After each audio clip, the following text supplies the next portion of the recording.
A woman stranded in the wilderness had long lost the will to survive. But when she saw a picture of her child, she found renewed strength and determination. Anna, after packing up her belongings, climbed to the top of a hill. Once she had determined her direction, she began her journey home. To avoid losing her way in the forest, she marked her path with plastic bags tied to branches along the way. While walking and observing her surroundings, Anna suddenly spotted footprints on the ground. This was a sign that someone else had been here before. If she followed the footprints, she might find her way out of the forest. However, after circling around for a while, Anna found herself back at the same tree where she had tied a plastic bag. It was then she realized something. She checked the soles of her shoes and discovered that the footprints she had been following were her own. Frustrated but undeterred, Anna returned to her campsite. She retrieved her sewing kit and used the magnet on her watch to create a makeshift compass by inserting a magnetes needle into a piece of foam. With this rudimentary compass in hand, Anna re-entered the forest, following the needle's guidance. But as unluck would have it, rain began to pour, sapping her body heat and energy.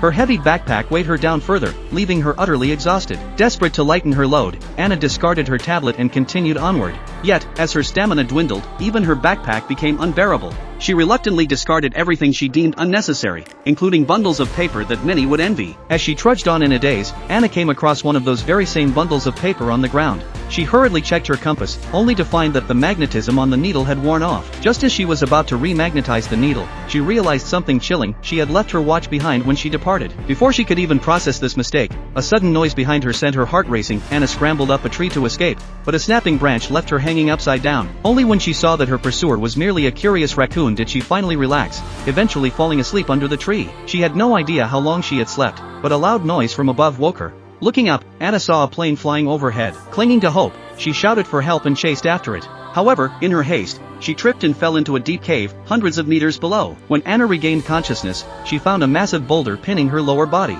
Thinking of the child growing inside her, she endured excruciating pain to free her legs. Using protruding rocks on the cave wall, she attempted to climb out, but her exhausted body gave out. While searching the cave, she discovered a passage that led her to an exit, only to find herself standing atop a sheer cliff. Just as she began looking for a way down, the rocks beneath her feet crumbled, and she plunged down the cliffside. When she awoke, her entire body was bruised, and her left leg was numb and useless. Fighting through the agony, Anna fashioned a crutch from a tree branch and limped onward.